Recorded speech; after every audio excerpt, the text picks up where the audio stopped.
Hey, I'm Brian Van, SportBikeTrackGear.com, and today we're going to break down the Scorpion EXO-R1 Air Onyx Carbon full face helmet.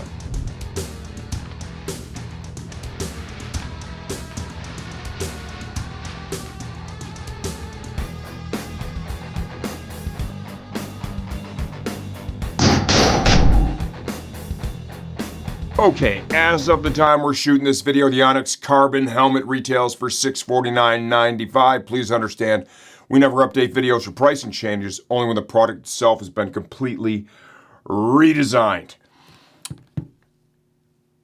One of my favorite helmets, okay? The EXO-R1 Air is one of my favorite helmets for a number of reasons, and one of those reasons is going to become more and more important, it seems, as the months tick by, and that's going to be the value that it delivers.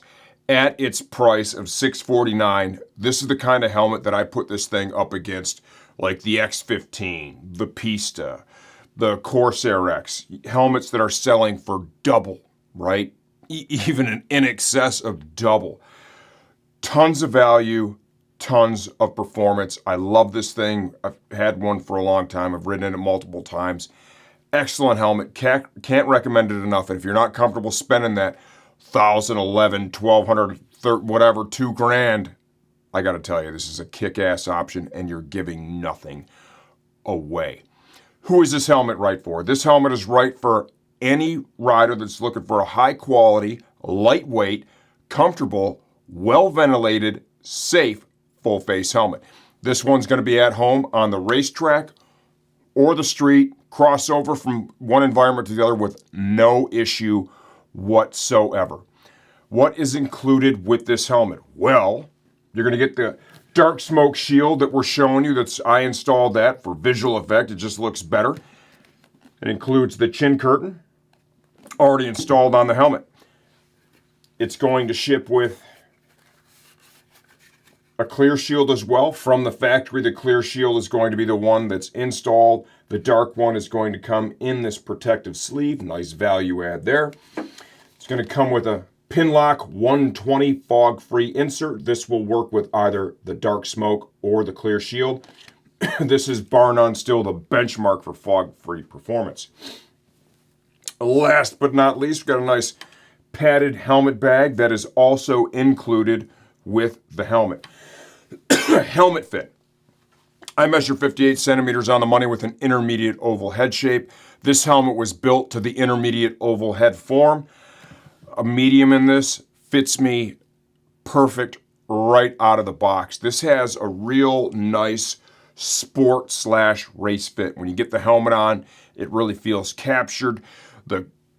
Just the fabric they use, super comfortable, glides right over, right? It also includes the AirFit cheek pads. You're able to pump up the air bladder. We'll show you that a little bit later in the video. And you can adjust the fit around the cheek area, right? So if you feel like you need just a little bit more, you give a couple squeezes of the pump, and then you got a little more pressure in that area. It dials the fit in a little bit better for you. So true to size, intermediate oval head shape. Weight. I just went and weighed this on our digital shipping scale. It's obviously a full carbon shell. 3.05 pounds in a size medium for $649. This is Bluetooth compatible. It has speaker cutouts built into the helmet. It's going to accept any one of the universal units on the market. Slides right on. I'll show you when we pull the interior out what the speaker pockets look like. Ventilation. We're using one large central vent up here on the top. It's either on or off, and you can see it pulls air in here across all of that surface area, so it's a ton. Large chin vent here. Exhaust is managed through this diffuser in the back. The EPS of the helmet is channeled out.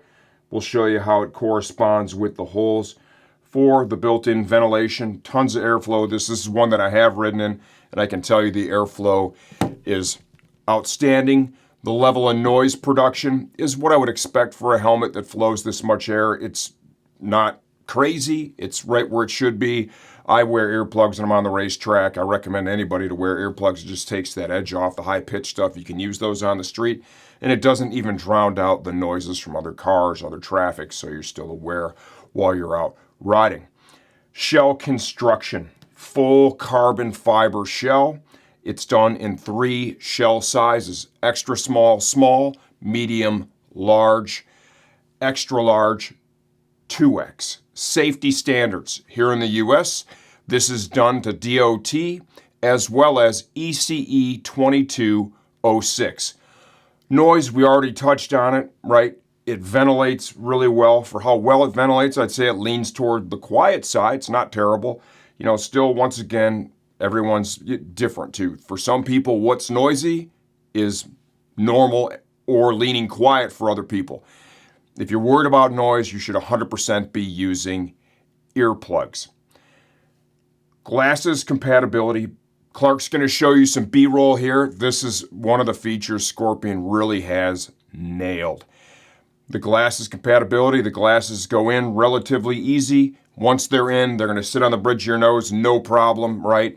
They ride in some channels that are built into the padding and the EPS of the helmet. Class leading, does a great job. If you wear glasses, don't worry about it. They're super compatible. Shield change. This uses a centrally locking shield. I like that a lot. It's a real even pull. It helps it seal up super nice. To remove the shield, pull up on the lock. There is a trigger mechanism right here. Actuate that and just pull out. This one is really easy to use. The thing almost jumps off.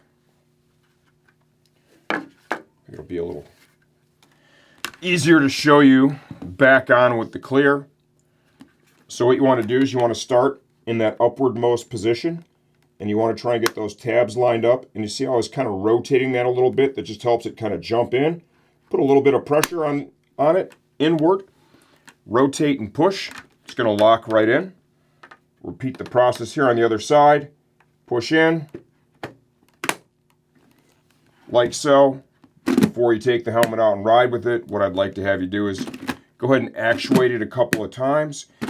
If you've not gotten it on all the way, it's going to be very clear almost immediately. It's not going to move up and down easily. You'll feel it maybe binding on one side. If you notice that, revisit what you did to make sure you have the shield on all the way before you go out and ride. Let's go ahead and get the interior pulled out of this one. It's crazy when you have this thing in your hands how light it is. Chin curtain. To remove that, grab it by the fabric as close to the edge as possible. Kind of pull out and rotate. There's your chin curtain. Some people leave those in. It does keep it quieter in that area. Personally, I always lean towards more ventilation, so I would pull these out of any helmet that I was riding in on track. Emergency release cheek pads. You can see there's reflectives built in to the neck roll as well. A little more nighttime visibility. One thing I like that they did here is the 2 cheek pads in the base of the neck roll. They're all one piece. This really helps to seal it up around your neck. That goes a long way towards reducing noise production inside the helmet. To remove the cheek pads, you want to slide your fingers in between the backing of the cheek pad and the inside of the EPS of the helmet. There's one snap in the front. There's another snap up by the ear. And then there's a third and final snap that is at the back of the cheek pad, right in this area right here. We're going to come to the other side. Because this is a one-piece unit, both cheek pads and the neck roll, I'm going to repeat the same process. Once you've done that, go ahead and grab one side of the cheek pad, end of the fabric as close to the helmet shell as possible, give a little pull out, and then just kind of roll all the way around, like so. Out it comes. The quality of this stuff, the fabric is great, the workmanship is great. Let's give you a look inside out here. To remove the top pad, we have 2 snaps here at the back. Up here at the front, you want to get your finger in between the EPS of the helmet and the backing of the top pad. To release the snaps, just kind of push your finger forward. It's going to help to release that. Let's give you a look at our top pad.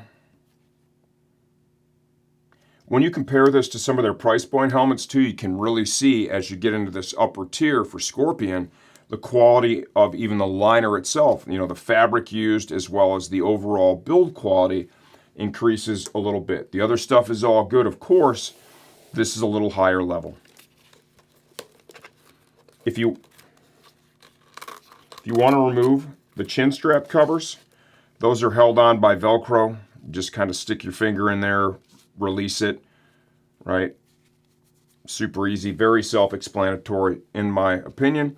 Of course, double D ring retention system, industry standard. That's just the way to do it. Here is a look at the inflator ball for the AirFit cheek pads. That little button right there is your release. You can see the bladder. Can you get in there, Clark? Yep. That's going to be on either side. Now, the covers that come installed in the helmet for the speaker cutouts need to be removed if you're going to install a communicator in this.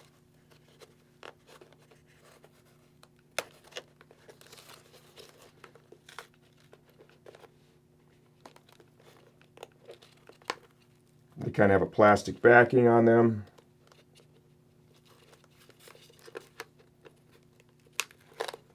Just had to get my thumbnail in between that, right? There's the plastic backing right there. There's like a little tab on it that locks. Let's see if we can get in there. And what I'm looking to show them, Clark, is right about here. Yeah, I got it. All right. A little dark on the inside of the helmet, but it has cutouts built right in. And it's nice, too, that they have a fabric covered cover. So if you're not going to use a communicator, say you're using this on the racetrack, it just, you know, it tightens it up inside, makes it more comfortable in that area.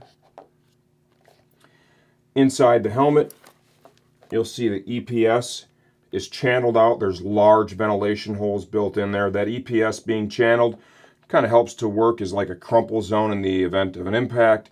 Also really encourages that front to back movement of air for cooling.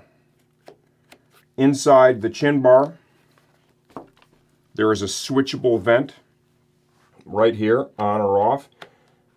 If you want airflow into your mouth area, right, it just helps to divert some of that. So if you want air coming, some people don't like the air in the face, you're able to switch that on or off. And there you have it, an inside out look of the EXO-R1 Air Carbon Onyx helmet. What do I think of this helmet? I said at the beginning of this video, I really love it. For me, it just comes down to value. You know, we're hitting a point now where all the premium stuff, the prices are just, they're astronomical at this point, like everything else in the world, right? It's nice that there's still products out there that are bringing you that premium level of performance so close to it, yet preserving a price point that is much more affordable. That's something that I think is a huge deal with this. If you're apprehensive about spending that big money, but you want that premium level, this should be on your short list 100%. Love this helmet. If you have any questions, leave those in the comments section of this video. I answer all that stuff myself, and I'm always here to help you choose the right helmet for your next ride.